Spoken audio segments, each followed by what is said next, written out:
Madam പറഞ്ഞ ആ ഒരു വർക്കിംഗ് എക്സ്പീരിയൻസ്? നല്ല എക്സ്പീരിയൻസ് ആയിരുന്നു. എൻ്റെ ഫ്രണ്ടിൻ്റെ കുറേ കുട്ടികളുണ്ടായിരുന്നതുകൊണ്ട് എനിക്ക് കുറച്ചുകൂടി എളുപ്പമായിരുന്നു എല്ലാവരായിട്ടും ജോലി അടിച്ച് നടന്നു. നല്ല എക്സ്പീരിയൻസ് ആണ്. നല്ല മൂവിയാണ്, നല്ലൊരു ഫീൽ ഗുഡ് മൂവിയാണ്.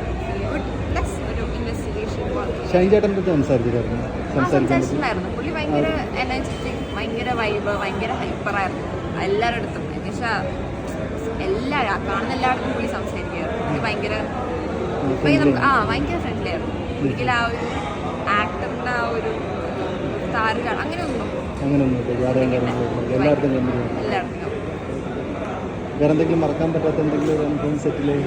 ഇല്ല, ഞങ്ങൾ പിള്ളേരെല്ലാവരും ഉണ്ടായിരുന്നതുകൊണ്ട് ഒരു ബോറടിക്കുക അങ്ങനെ സംഭവങ്ങളൊന്നും ഉണ്ടായിരുന്നില്ല. ഭയങ്കര നല്ല എക്സ്പീരിയൻസ് ആയിരുന്നു. ഫ്രണ്ട്സ് പോലെയായിരുന്നു. ഷൂട്ടിംഗ് ആണ് നടന്നത് എന്തോ ഷൂട്ടിംഗ് പോലെ ഒരു ഫീൽ ഉണ്ടായിരുന്നില്ല. നല്ല എക്സ്പീരിയൻസ്. ഞങ്ങളുടെ സിസ്റ്റർ അഭിനയിച്ചിരിക്കുന്ന Arya character. So we really like it. ഞങ്ങൾ ഫസ്റ്റ് ഹാഫിൽ കുറേ ട്വിസ്റ്റ് ഉണ്ടായി. അപ്പോൾ ഞങ്ങൾ ഓർത്തു അതോടെ ട്വിസ്റ്റൊക്കെ തീരുമായിരിക്കും. പക്ഷേ second half was even more interesting. കുറേ ട്വിസ്റ്റ് ആൻഡ് ടേൺസ് ഉണ്ടായി. പിന്നെ നല്ലൊരു പാട്ടൊക്കെ അടിപൊളിയാണ്. നല്ലൊരു ഫീലാണ് ഇരിക്കുമ്പോൾ. നല്ല ട്വിസ്റ്റാണ്. കാസ്റ്റിംഗും അടിപൊളിയാണ്. എല്ലാവർക്കും കാണാൻ പറ്റുന്ന ഒരു പടമാണ്. പിള്ളേർക്കും കാണാം, പ്രായവർക്കും കാണാം, ഫാമിലിക്കും കാണാം.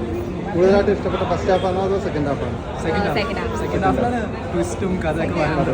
ഫസ്റ്റ് ഹാഫിൽ സെറ്റിംഗ് ആയിരുന്നു. സെക്കൻഡ് ഹാഫിലാണ് കുറേ ഇങ്ങനെ ഗ്രിപ്പിംഗ് ആയിട്ട് ഇരുന്ന് ഇനി എന്താ സംഭവിക്കുക. Thank you. ഒന്നറിയാനുള്ള ആകാംക്ഷയിലായിരുന്നു. പിന്നെ അത്രയും എക്സൈറ്റഡും നെർവസും എല്ലാം കൂടി മിക്സഡ് ആയിട്ടുള്ള ഫീലിംഗ് ആയിരുന്നു. തിയേറ്ററിൽ കാണുമ്പോഴും ഫുൾ വെറൈറ്റും കാര്യങ്ങളൊക്കെ ആയിട്ട് ബട്ട് കണ്ടു കഴിഞ്ഞപ്പോൾ ഭയങ്കര സന്തോഷം. ഭയങ്കര കുറേ പേരൊക്കെ വന്ന് അപ്രീഷിയേറ്റ് ചെയ്തപ്പോൾ നായകനും കഴിഞ്ഞ ഏറ്റവും കൂടുതൽ ലീഡ് ചെയ്ത ക്യാരക്ടർ തന്നെയാണ് പറയാം. ഞാൻ ഫസ്റ്റ് മൂവി തന്നെ ഇങ്ങനെ ഒരു ക്യാരക്ടർ ഇട്ടാന്ന് പറഞ്ഞാൽ തന്നെ ഭയങ്കര ഭാഗ്യമല്ലേ. ഓഡീഷന് കഴിഞ്ഞ് സ്ക്രിപ്റ്റ് നെറേറ്റ് ചെയ്തിട്ട് എന്ന് പറഞ്ഞു ഇതിലെ അഖിലുള്ള ക്യാരക്ടർ നീ എന്ന് പറഞ്ഞപ്പോൾ തന്നെ ഞാൻ ഭയങ്കര ഷൈൻ ചേട്ടനായിട്ടുള്ള ആ ഒരു എക്സ്പീരിയൻസിനെ പറ്റി എന്തെങ്കിലും? ഷൈൻ ചേട്ടനെ ഞാൻ പറഞ്ഞില്ലേ ഭയങ്കര ഒരു എൻ്റർടൈനിങ് ആളാണ് പുള്ളി. നമ്മൾ സെറ്റിലൊക്കെ എല്ലാവരും ഭയങ്കര ഓണാക്കി നിർത്തും കാര്യങ്ങളും. എന്നാൽ ആക്ഷൻ പറഞ്ഞാൽ പിന്നെ വേറൊരാൾ. അപ്പോൾ ഇതിലെ കണ്ട ക്യാരക്ടർ ക്രിസ്റ്റോമാഷിൻ്റെ ക്യാരക്ടർ അങ്ങനെയല്ല പുള്ളി സെറ്റിൽ വേറെ തന്നെ മനുഷ്യൻ. സോ ഈ ഒരു ആക്ഷൻ്റും കട്ടിൻ്റെ ഇടയിലുള്ള ഈ ഒരു ഷൈൻ ചേട്ടനെ നമുക്കും കാണുമ്പോൾ ഭയങ്കര ഒരു മാജിക്കലായിട്ടാണ് ഫീൽ ചെയ്തിട്ടുണ്ടായിരുന്നു.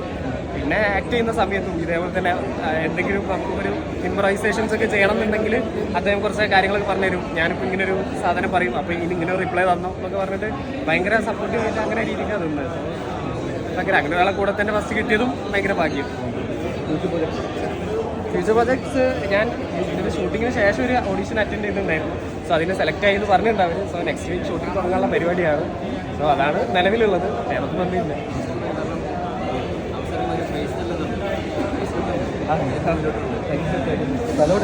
വീട് കോഴിക്കോടാണ്. കോഴിക്കോട് രാമനാട്ടുകര. വർക്ക് ഞാൻ വീഡിയോ എഡിറ്റർ ആയിരുന്നു. ബട്ട് ഇപ്പോൾ അത് ഒഴിവാക്കി ആക്ടിംഗ് ഒന്ന് സജീവമായിട്ട്